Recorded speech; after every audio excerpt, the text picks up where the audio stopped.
నిజంగా చాలామంది చెప్తున్నారు గుంటూరు చరిత్రలో చూడని జనం అని అంటున్నారు. ఒక నాయకుడు రోడ్డుపైకి వస్తే ఇంతటి జనం రావడం అనేది గుంటూరు చరిత్రలో ఎన్నడూ చూడలేదని అక్కడ ఉన్నటువంటి ప్రజలు మాట్లాడుకుంటున్నటువంటి అంశం. అసలు 4 రోజుల క్రితం ఏం జరిగింది? అంబటిని నడి రోడ్డుపై బూతులు తిట్టారు. అక్కడితో ఆగకుండా ఆయన ఇల్లు ఆఫీసుపై దాడి చేశారు. కార్లు ఆఫీస్ తగలబెట్టారు. ఆయనపై ఆయన కుటుంబ సభ్యులపై హత్యాయత్నాలకు తెగబడ్డారు. తిరిగి ఆయనపైనే కేసు పెట్టారు. ఆఖరకు ఆయన్నే అరెస్టు చేశారు. రాష్ట్రంలో చంద్రబాబు జంగిల్ రాజు పాలన ఎంత అద్భుతంగా సాగుతోందో చెప్పడానికి ఇదొక ఎగ్జాంపుల్ మాత్రమే.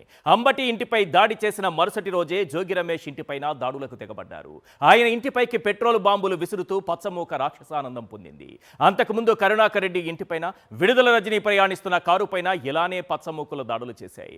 ఇలా రాష్ట్రంలో శృతి మించిన జంగిల్ రాజు పాలనను ఎండగడుతూ బాధిత కుటుంబాన్ని పరామర్శించేందుకు జగన్ గుంటూరు వెళ్లారు. అంబటి కుటుంబ సభ్యులను పరామర్శించారు. పార్టీ అండగా ఉంటుందని వారికి భరోసా ఇచ్చారు. అదే సమయంలో జంగిల్ రాజు పాలన నడుపుతున్న చంద్రబాబుకు స్ట్రాంగ్ వార్నింగ్ ఇచ్చారు. చర్యకు ప్రతి చర్య ఉంటుందని బాబు ప్రభుత్వాన్ని హెచ్చరించారు. జగన్ ఏమన్నారో ఒక్కసారి విందాం. బీహార్లో ఏం జరుగుతా ఉందో నాకు తెలియదు, కానీ ఇక్కడ జంగల్ రాజును మీరు సృష్టించి నడిపిస్తూ ఉన్నారు. కానీ నేను అందరికీ కూడా ఒకటే చెప్తా ఉన్నా, ఎల్లకాలం ఇదే మాదిరిగానే జరగదు. 2 ఏళ్ళు కన్ను మూసుకుంటే అయిపోయింది, మరో 3 ఏళ్ళు కూడా కన్ను మూసుకుని కన్ను తెరిచేసరికి మరో 3 ఏళ్ళు కూడా అయిపోతుంది.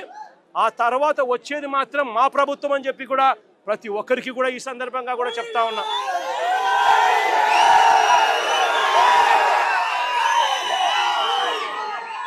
ఈ చంద్రబాబు నాయుడు గారికి చెప్తా ఉన్నాను, ఆయన కొడుకు చెప్తా ఉన్నాను, ఆయనకు కొమ్ము కాస్తా ఉన్నా ఆయన ఇతర పార్టీ నాయకులకు చెప్తా ఉన్నాను, ఆయనకు కొమ్ము కాస్తా ఉన్నా ఇలాంటి పోలీసు అధికారులకు కూడా చెప్తా ఉన్నాను.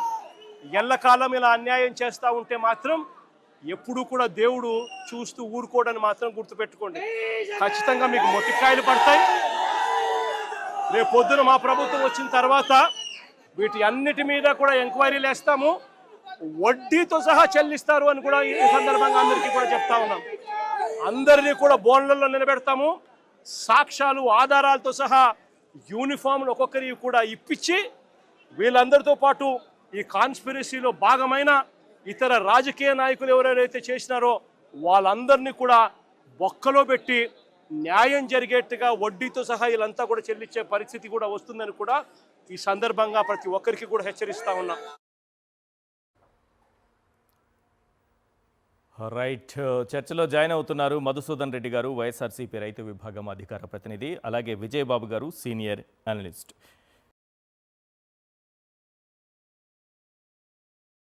విజయబాబు గారు, ముందుగా ఈరోజు గుంటూరులో జగన్ పర్యటనకు వచ్చినటువంటి జన సముద్రం, దాన్ని ఎలా వర్ణించాలో కూడా అర్థం కావట్లేదు. గతంలో కూడా గుంటూరు పర్యటనకు వెళ్ళారు, అంతకు మించి ఈ జన ప్రభంజనం ఈసారి కనిపిస్తోంది. క్రమక్రమంగా ఈ పాలన పైన కనిపిస్తున్నటువంటి వ్యతిరేకతకు ఇది ఒక నిదర్శనంగా ఈ వచ్చినటువంటి జనాన్ని చెప్పొచ్చా? ఒక ప్రజాస్వామ్య కంఠాన్ని నొక్కేయాలని చూస్తే 1,00,000 కంఠాలై నినదిస్తాయని చెప్పడానికి జనచేతనం అంటే ఏంటి, జయకేతనం అంటే ఏంటి, జనకేతనం అంటే ఏంటి, జగన్ అంటే ఏంటి, జగన్తో జనం ఏంటి, జగన్ నుంచి జనాన్ని దూరం చేయగలుగుతారనేటువంటి దానికి వాళ్ళు రియల్ సినిమాలు చూడడానికి అలవాటు పడిన వాళ్ళు ఇవాళ రియల్ సినిమా అనేటువంటిది కనపడింది. సినిమా చూపిస్తా ఉన్నారు కదా వాళ్ళు. సినిమా అంటే ఏంటనేది వాళ్ళ స్వయంగా వాళ్ళు గుంటూరు యవనిక మీద, అంటే సెల్యులాయిడ్ మీద కాకుండా గుంటూరు నగర యవనిక మీద ఈ సినిమా ఏంటనేది ఆయన చాలా స్పష్టంగా చూపించారు ఈ రోజున వైసీపీ వాళ్ళు. కాబట్టి జగన్మోహన్ రెడ్డి గారు చెప్పినట్టు ఇకనైనా సరే వాళ్ళు దీన్ని గ్రహించి చెలరేగిపోయి రాజ్యహింసతో మనకు అధికారం, తిరుగులేని అధికారం ఉంది, మనం ఏం చేసినా కూడా నడుస్తుందిలే అని చెప్పని చేసేటువంటి ఈ పెత్తందారి పోకడలు, ఈ తెంపరితనానికి నిశ్శబ్దంగా, అంటే ఒక సైలెంట్ రెవెంజ్ అంటారు కదా, ఒక సైలెంట్ రెవెంజ్ లాంటిదే ఈ రోజున జనం అంతా రోడ్ల మీదకి రావడం. ఎందుకంటే గుంటూరు నగరాన్ని అష్టదిగ్బంధం చేశారు రోపులతో. నిన్న రాత్రి నుంచి కూడా వైసీపీ నాయకులు ఇళ్ళకి వెళ్ళడం, వాళ్ళకి వార్నింగ్లు ఇవ్వడం, తర్వాత ఆ డీసీఎం వ్యాన్లో ఎక్కడెక్కడో ఉన్నటువంటి బ్యారికేడ్లన్నీ కూడా డంప్ చేసి అక్కడ ఒక డంపింగ్లో మొత్తం అన్ని వైపులా కూడా గుంటూరును అష్ట దిగ్బంధం చేస్తే, అణచివేత అంటే మీకు కూడా 30 సెక్షన్ పెట్టినా 144 సెక్షన్ పెట్టినా, ఒకవేళ ఆ ఉద్యమాల్లోనూ ఆ జనంలోనూ ఆ నిజాయితీలో కనుక పొరపాటు ఉంటే భయపడతారు జనం. అవును. కాదన్నట్లయితే తుపాకులకు సైతం కూడా ఎదురు వెళతారు డెఫినెట్గా. ఆకులు కూడా తుపాకులై మాట్లాడతాయని చెప్పి అంటాడు గుంటూరు శేషేంద్ర శర్మ.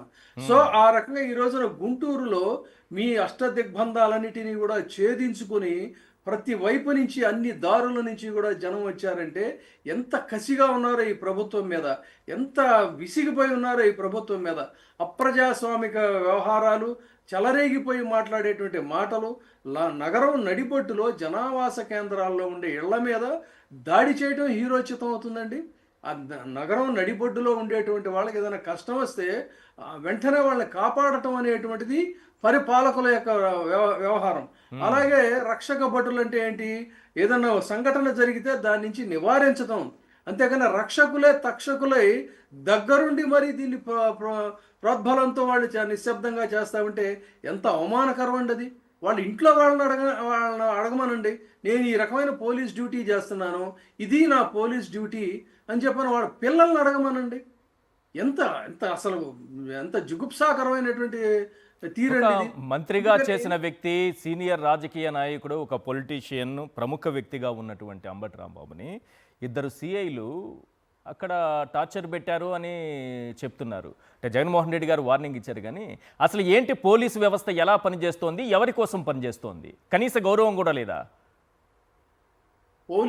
పోలీసులంటే వాళ్ళకి అసలు మన సినిమాల్లో కూడా చూస్తుంటాం, వాళ్ళని పోలీసు మీద అసలు మీకు భారతీయ భాషల్లో కానీ విదేశాల్లో కానీ ఎన్ని అంటే ఒక హీరో అండి. పోలీస్ అనేటువంటి వాడు ఒక హీరోయిజానికి ప్రతీక.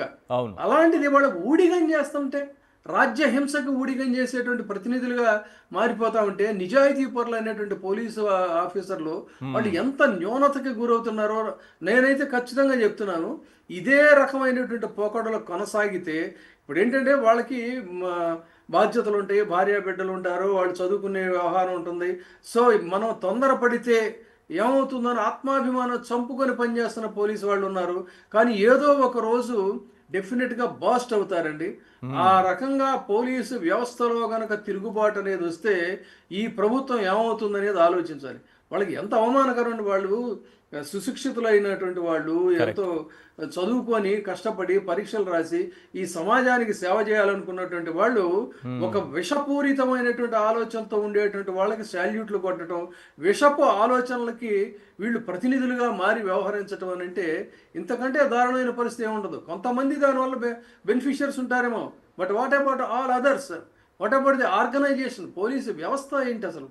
ఇది ఈ రోజున పోలీసుల్లో కూడా ఒక అంతర్మథనం జరగాల్సినటువంటి అవసరం ఉంది. ఎందుకంటే చాలా స్పష్టంగా చూపించాడు ఆయన. ఎక్కడ చూడండి, జగన్మోహన్ రెడ్డి యొక్క దీంట్లో తన శ్రేణుల్ని అంతమంది జనాలను చూసుకొని పూనకంతో ఊగిపోలేదు, జుట్టు వెనక్కి తోసేసుకోలేదు, అది ఇది చేయలే. చాలా ఒక నిబద్ధతతో స్థితప్రజ్ఞుడిలాగా సీరియస్గా వార్నింగ్ ఇచ్చాడు. ఆ సీరియస్నెస్లో ఉన్నటువంటి డెన్సిటీ కనుక అర్థం చేసుకోకపోతే భవిష్యత్తులో ఈ ప్రభుత్వం భారీ మూల్యం చెల్లించుకునేటువంటి అవకాశం ఉంటుంది. ఏంటి ఆయన చెప్పింది ఏంటంటే, రేపు రాష్ట్ర వ్యాప్తంగా కూడా బంద్కి పిలిపడానికి కూడా వెనకాడం, అడుగులు వడివడిగా పడుతున్నాయి అన్నాడు. అంతేకాకుండా ఇక్కడ కీన్గా అబ్జర్వ్ చేయాల్సింది ఏంటంటే, గ్రామ స్థాయి నుంచి కూడా వైసీపీ కార్యకర్తలు అనేక మంది వాళ్ళు నష్టపోయి ఉన్నారు, దెబ్బతిని ఉన్నారు, అన్యాయంగా కేసుల్లో ఇరుక్కున్నటువంటి వాళ్ళు ఉన్నారు. వీళ్ళందరూ కూడా లోపల రగిలిపోతున్నారు. ఒక్క పిలుపు జగన్మోహన్ రెడ్డి కనుక ఇస్తే మన ఆయన ఎవరు పేర్ని నాని మాట్లాడినటువంటి విషయం ఏమవుతుంది, అయితే ప్రాణాలు పోతాయని చెప్పని అన్నటువంటి పరిస్థితికి వచ్చిందంటే, ఒక నాయకులు ఆ రకమైనటువంటి స్థితికి వచ్చారనంటే వాళ్ళు తెగించారనుకోండి, ఏమవుతుంది? మీరు కంట్రోల్ చేయగలుగుతారా? ఆ రోజున వంగవీటి రంగాన్ని చంపారు. చంపిన తర్వాత తిరిగి మళ్ళీ పాలనను అదుపులో పెట్టడానికి ఎన్ని రోజులు కష్టపడాల్సి వచ్చిందండి? ఎంత విధ్వంసం జరిగింది మీ యొక్క కుత్సితపు కుట్రల వల్ల. ఎంత నష్టపోయింది ఆ రోజున విజయవాడ నగరం, ఎన్ని ఆస్తులు ధ్వంసం అయిపోయాయి. వీటన్నిటికీ మీరు కాదా నైతికంగా బాధ్యత వహించాల్సింది?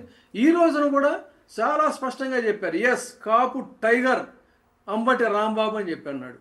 ఖచ్చితంగా మీకు చూడండి నాకు విద్యార్థి నాయకుడిగా ఉన్నప్పటి నుంచి కూడా నాకు పరిచయమే. ఓకే. విద్యార్థి నాయకుడిగా కూడా ఒక ఎబిలిటీస్ ఉన్నటువంటి లీడరు.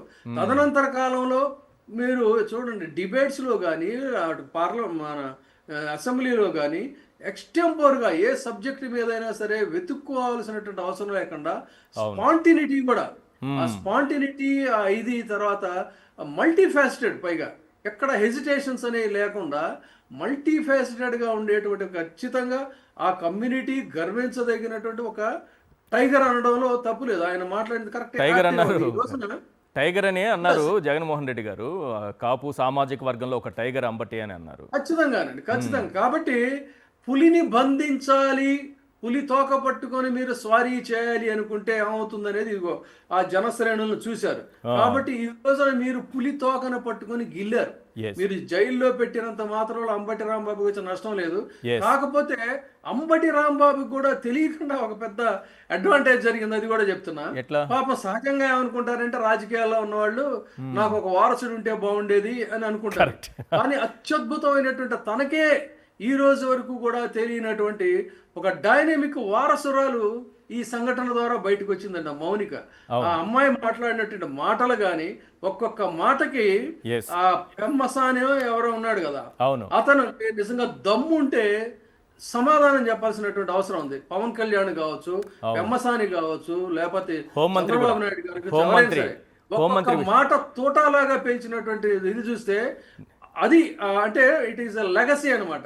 ఇంటర్నల్ గా అమ్మాయిలో ఆ లీడర్షిప్ క్వాలిటీస్ అనేవి ఈ రోజున బయటకు వచ్చాయి. నేను ఆ అమ్మాయిని లైవ్ లో కూర్చోబెట్టాను సార్, బిగ్ క్వశ్చన్ లైవ్ లో కూర్చోబెట్టాను.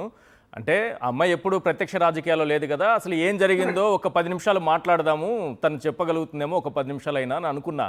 40 నిమిషాలు ఏకదాటిగా కొనసాగింది సార్. చాలా అండి, అసలు నేనే ఆశ్చర్యపోయా. అంత కష్టంలో ఉండి ఒక్కొక్క దీని ఆ స్పష్టత, ఆ ఉచ్చారణలో కానీ, ఆ ప్రజెంటేషన్లో కానీ, ఆ స్టబరన్ గా చాలా స్టడీగా ఉండి అడుగుతున్నటువంటి ప్రశ్నలు కానీ చూస్తే ఇదే రకమైనటువంటి ధోరణి ఆ మధ్య కాకాని గోవర్ధన్ రెడ్డి గారిని ఆయన అక్రమంగా అరెస్ట్ చేస్తే వాళ్ళ డాక్టర్ కూడా ఇదే రకంగా బయటకు వచ్చి మాట్లాడింది.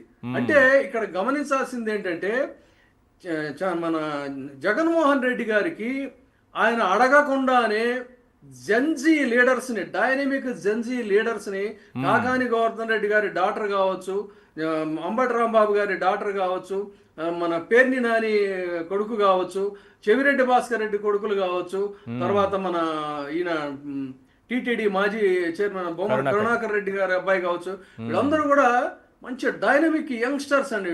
ఇలాంటి వీళ్ళు వైసీపీలో ఉంటే మీరు ఆ పార్టీని ఏం చేయగలుగుతారు చెప్పండి. ఇంకొక జనరేషన్ ఇచ్చారు ఈ అణచివేతల ద్వారా. సో అది ఇక్కడ జరిగింది.